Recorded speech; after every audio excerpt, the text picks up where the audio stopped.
নবী মুসা আলাইহিস সালাম একদিন বক্তব্য দিচ্ছেন, তো একজন দাঁড়িয়ে বললেন, বনু ইসরাইলদের একজন, হে ইয়া মুসা, আপনি তো চমৎকার একটা বক্তব্য দিয়েছেন, আপনার চেয়ে কোনো জ্ঞানী মানুষ কি পৃথিবীতে এখন আছে? নবী মুসা আলাইহিস সালাম বলছেন, না, আমার জানা মতে আমার চেয়ে কোনো জ্ঞানী মানুষ এখন পৃথিবীতে নাই। স্বাভাবিক, কারণ তিনি তখন নবী, নবীর কাছে আল্লাহর ওহী আসে, তিনি সবচেয়ে জ্ঞানী হবেন, স্বাভাবিক। আল্লাহ রাব্বুল আলামিন বললেন, মুসা, তোমার চাইতেও জ্ঞানী আমার এক বান্দা আছে। বলেন সুবহানাল্লাহ। নবী মুসা আলাইহিস সালাম যখনই শুনতে পারলেন যে আমার চেয়েও জ্ঞানী একজন বান্দা আছেন, তিনি বললেন যে আমি তার সাথে দেখা করতে চাই, আমি তার সাথে দেখা করতে চাই। যুবকরা শোনেন, জ্ঞানী মানুষের সন্ধান পাওয়ার পরে নবী মুসা নবী হয়েও দূর দূরান্ত সফর করেছেন ওই জ্ঞানী মানুষের সাথে সাক্ষাৎ করার জন্য।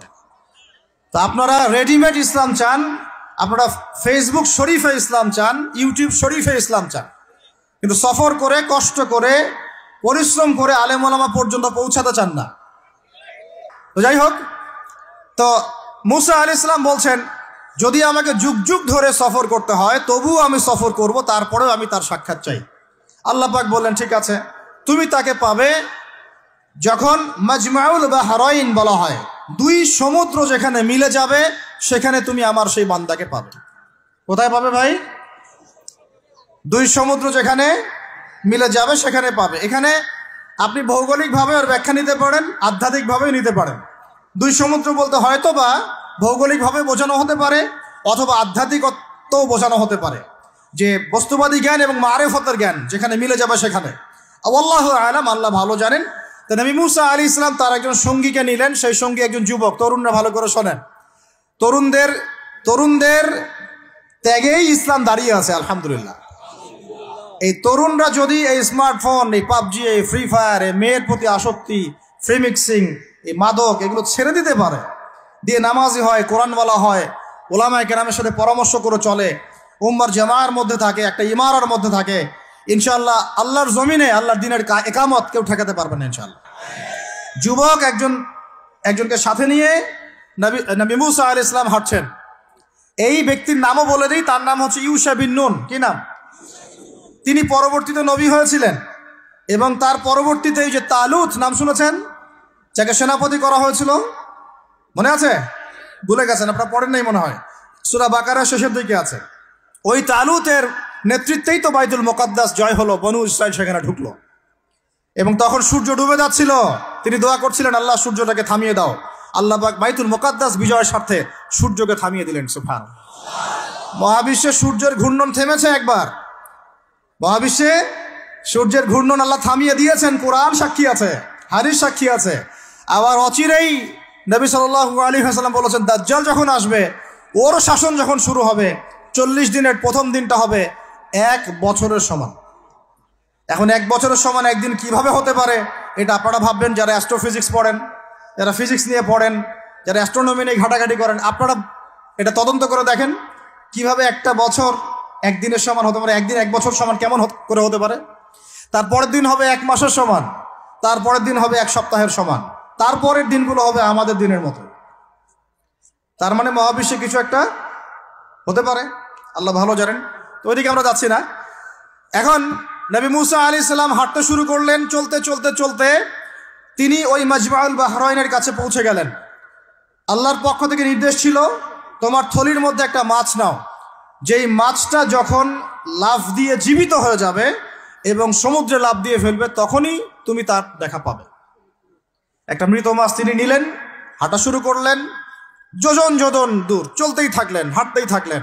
এক পর্যায়ে একটা পাথরের হেলান দিয়ে রেস্ট নিচ্ছেন, বিশ্রাম করছেন। বিশ্রাম করতে গিয়ে তিনি তার সঙ্গীকে বলছেন, আচ্ছা, যে নাস্তা নিয়ে আসছিলাম সেটা নিয়ে আসো দেখি। তখন তিনি বলছেন, আমি তো আপনাকে বলতে ভুলে গিয়েছি, ওই মাছ তো জীবিত হয়ে চলে গেছে সমুদ্রের মধ্যে। তখন মুসা আলাইহিস সালাম বললেন, আরে আমাকে এতদিন বলোনি কেন, এতক্ষণ বলো নাই কেন? ওইটাই তো সেই জায়গা যেখানে আমি তাকে পাবো। তারা আবার ব্যাক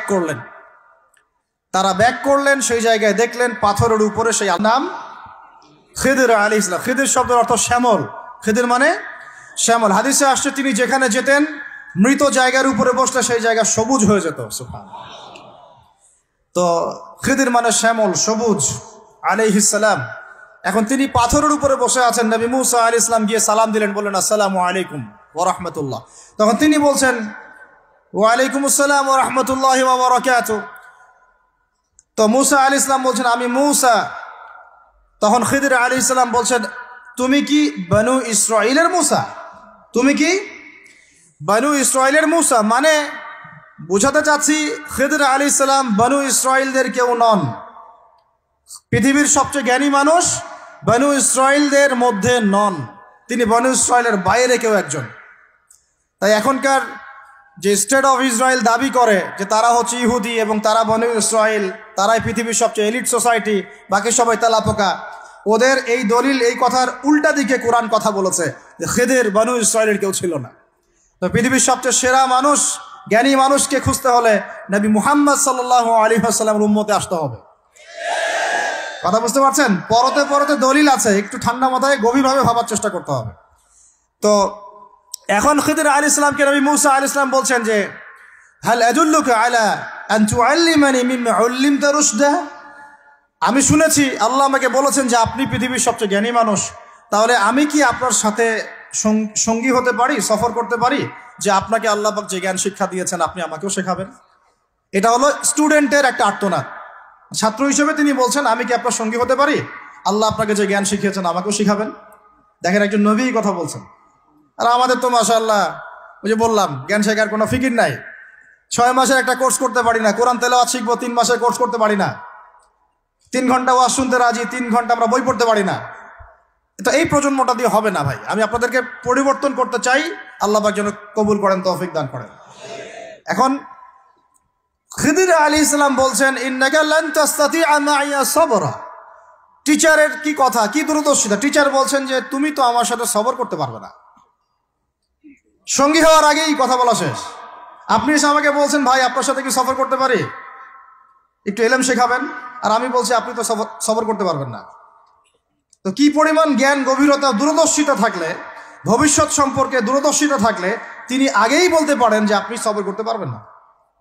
ক্লাসে আপনি পড়িয়েছেন মনে করেন 100 জন বাচ্চাকে, শেষে আপনি বললেন যে অমুক আব্দুর রহমান সে ফার্স্ট হতে পারে, এবং আব্দুর রহিম তুমি ভালো স্টুডেন্ট না, তুমি দুষ্টামি করো, পড়াশোনা করো না, তুমি ফার্স্ট হতে পারবে না, লাস্ট হবা তুমি। তো রেজাল্টের দিন দেখা গেল সত্যি সত্যি আব্দুর রহমান ফার্স্ট হয়েছে, আব্দুর রহিম লাস্ট হয়েছে।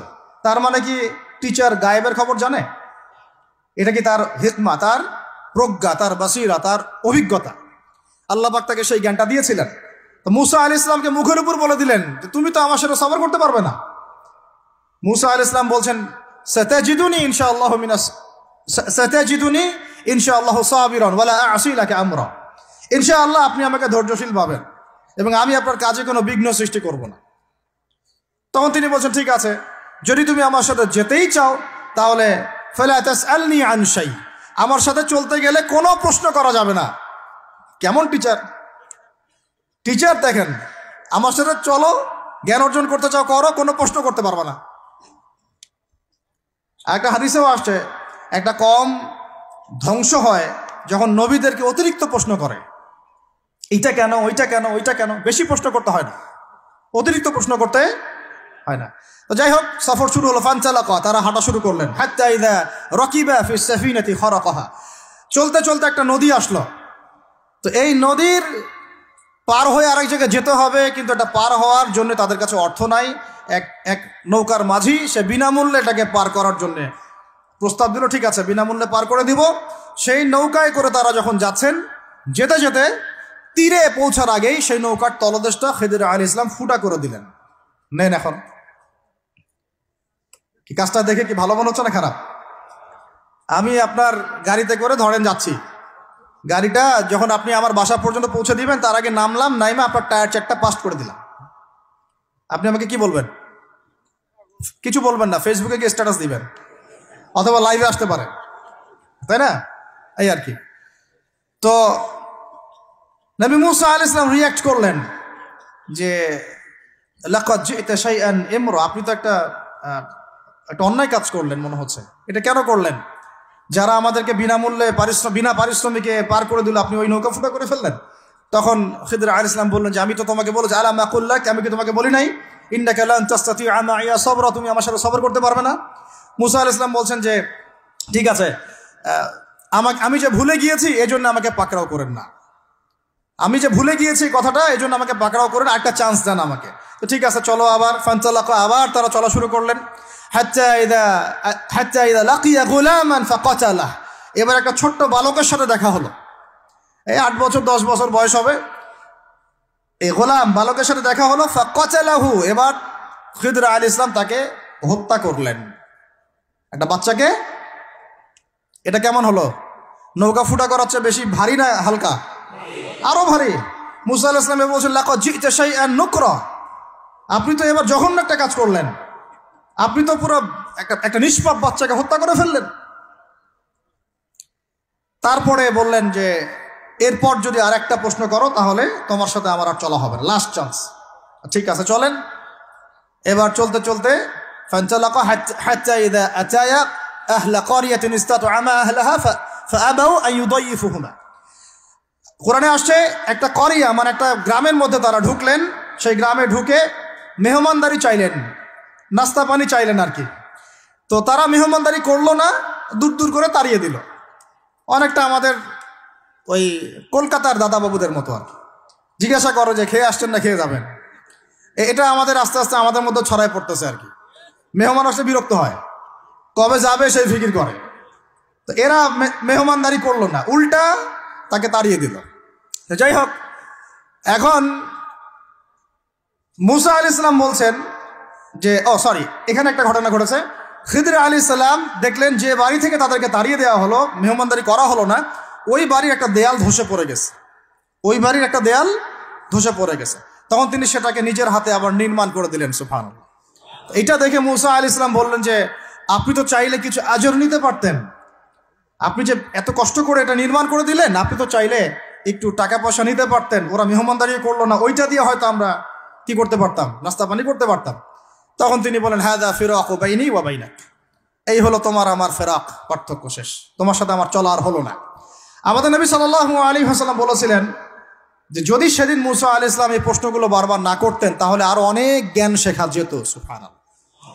তখন তিনি বলছেন ঠিক আছে, হাযা ফিরাকু বাইনি ওয়া বাইনাক সাউনাব্বিউকা বিতাউইল মা লাম তাস্তাতি আলাইহি সাবরা, তবে যাওয়ার আগে আমি তোমাকে জানিয়ে দিব এই 3টা ক্ষেত্রে মূল ঘটনা কি ছিল যে বিষয়ে তুমি সবর করতে পারো নাই। আম্মা সাফিনা, ওই যে সাফিনা বা নৌকা, আম্মা সাফিনাতু ফাকানা লিমাসাকিন ইয়ামালুনা ফিল বাহর, ওই যে সাফিনা বা নৌকাটা ওইটা ছিল মিসকিনদের, মিসকিন মানে বলা হয় কি হতদরিদ্র মানুষ, জেলে টাইপের, যাদের কিছু নাই, নৌকায় মানে সমুদ্রে মাছ ধরে ধরে খায়, এরকম কিছু মানুষের ওই সাফিনা বা নৌকাটা ছিল। এবং ওদের পিছনে ছিল একটা মালিক, মালিক মানে এখানে জলদস্যু। যদি ওই সাফিনা বা নৌকাটা আমি ছিদ্র না করতাম, ওই জলদস্যুরা এটা ভালো অবস্থায় পেলে ছিনতাই করে হাইজ্যাক করে নিয়ে যেত। আমি যেহেতু ফুটা করে দিয়েছি এই জন্য এটা ত্রুটিযুক্ত, এই নৌকাটা তারা আর নিবে না। তোমার কাছে বাইরের চোখ দিয়ে মনে হয়েছে যে আমি একটা অন্যায় করেছি, আসলে আমি তাদের উপকারী করেছি। বুঝতে পারছি বাইরের চোখ ভিতরের চোখ কি জিনিস। আচ্ছা, তারপরে ওয়াম্মাল গুলামু ফাকানা আবওয়াহু মুমিনাইন ফাখাশিনা আন ইউরহিকাহুমা তুগয়ানা ওয়া কুফরা। সুবহানাল্লাহ। এটা আমাদের এই যে শাহবাগী প্রজন্মের জন্য একটা প্রযোজ্য আর কি। কেন বলছি শুনেন ভালো করে। এবার ইনি বলছেন যে ওই যে বাচ্চাটাকে আমি হত্যা করেছি, এই বাচ্চাটা যদি বড় হতো, সে নিজে তো কাফের হতোই বড় কাফের, এর পিতা মাতাদেরকেও পর্যন্ত কুফুরির মধ্যে নিয়ে আসতো। মানে একটা কাফের প্রজন্ম তো তৈরি করতোই, বরং এই কাফের মানুষকে কাফের করার জন্য নাস্তিক মুরতাদ বানানোর মিশন নিয়ে মাঠে নামতো। মেলে না? ওই জন্য আমি ছোটবেলায় এদেরকে হত্যা করে দিয়েছি যাতে বড় হয়ে কাজটা করতে না পারে। কথা বুঝতে পারছেন? আর তিনি বলছেন আমি এটা নিজের ইচ্ছায় করি নাই, ওমা ফাআলতুহু আন আমরি, আমি এটা নিজের ইচ্ছায় করি নাই, এটা আল্লাহ পাকের আদেশ ছিল। বলি সুবহানাল্লাহ। আর ওয়াম্মাল জিদার ফাকানা লিগুলামাইন ইয়াতীমাইন ফিল মাদিনা ওয়া কানা তাহতাহু কানজুল লাহুমা। সুবহানাল্লাহ। আর 3 নম্বর তিনি বলছেন আর ওই যে দেয়ালটা আমি নির্মাণ করেছি, এই দেয়ালটা ছিল ওই বাড়ির 2 এতিম বালকের। সুবহানাল্লাহ। ওয়া কানা আবুহুমা সালিহা, তাদের বাবা ছিল সৎ। আর ওই দেয়ালের নিচে তাদের বাবা মায়ের রেখে যাওয়া পৈতৃক সম্পত্তি খাজানা ছিল। যদি দেয়াল নির্মাণ না করতাম মানুষ সেই খাজানা নিয়ে চলে যেত। দেয়াল নির্মাণ করেছি, ওরা যখন বড় হবে তখন ওই খাজানা তারা অটোমেটিকলি পেয়ে যাবে। তো 3টা ক্ষেত্রেই হে মূসা তুমি সবর করতে পারো নাই, তোমার কাছে মনে হয়েছে যে আমি অন্যায় করছি, কিন্তু আসলে এই প্রত্যেকটা ক্ষেত্রে আমি সঠিক ছিলাম, তুমি ভুল ছিল। এখানে একটা চমৎকার শিক্ষা আছে, একটা চমৎকার গভীর একটা শিক্ষার ব্যাখ্যা আছে, অন্তর্দৃষ্টির শিক্ষা, যে শুধুমাত্র বাইরের চোখ দিয়ে আর বাইরের এইসব সাক্ষরতার হাত দিয়ে, সার্টিফিকেট দিয়ে, নাম সিগনেচার করে, এত এত বইপত্র পড়েই মানুষ প্রকৃত শিক্ষিত হয় না। একটা গভীর একটা বুঝ দরকার, আল্লাহর মারেফত দরকার, আল্লাহর নূর দরকার, তাসকিয়া দরকার, দূরদর্শিতা দরকার, যেটাকে আমরা হিকমা বলি। ওয়ামা ইউতিল হিকমা ফাকাদ উতিয়া খায়রান কাসীরা। আল্লাহ বলেছেন, যাকে হিকমা এবং প্রজ্ঞা দেওয়া হয়েছে তাকে অনেক প্রচুর প্রচুর কল্যাণ দিয়ে দেওয়া হয়েছে। এখানে দেখেন, একজন নবী হয়েও তিনি বুঝতে পারেন নাই এই তিনটা ঘটনার পিছনের কারণ কি, অথচ খিদর আলাইহিস সালামকে আল্লাহ পাক এমন জ্ঞান দিয়েছিলেন যে এই জ্ঞান দিয়ে তিনি ব্যাখ্যা করলেন যে পিছনের কারণ কি ছিল। এখন এই ঘটনাটা আপনার আমার জন্য শিক্ষাটা কি, এই যুগের সাথে কি সম্পর্ক? আমি বলেছি সূরা কাহাফ আপনাকে দাজ্জাল থেকে বাঁচাবে। আমি বলেছি সূরা কাহাফ সেই সূরা যা আপনার অন্তর্দৃষ্টি, ভিতরের চোখ খুলে দিবে, আপনার কলবে নূর নিয়ে আসবে। আপনি এমন কিছু দেখবেন, বুঝবেন, শুনবেন যা সবাই বুঝতে পারছে না, সবাই শুনতে পারছে না, সবাই দেখতে পারছে না। এখন বাইরের চোখ দিয়ে আপনি দেখছেন পুরো বিশ্বে মুসলমানদের, কোটি কোটি মুসলমান, একদম 60টা 70টা 100টা রাষ্ট্র, কত মিলিটারি বাহিনী, কত আমাদের প্রযুক্তি, কত পুলিশ, কত র্যাব, কত আমাদের পলিটিশিয়ান দিয়ে ভর্তি। আদতে ভিতরের চোখ দিয়ে দেখলে আপনি দেখবেন পুরো বিশ্বের এই লক্ষ কোটি মুসলমান আজকে জাতিসংঘের হাতে বন্দী হয়ে গেছে। ও যদি বলে ডানে যাও, মুসলমানরা ডানে যায়, যদি বলে বামে যাও, মুসলমানরা বামে যায়, কিছুই করার নাই। এটা ভিতরের চোখ দিয়ে আমরা দেখছি, ভিতরের চোখ দিয়ে।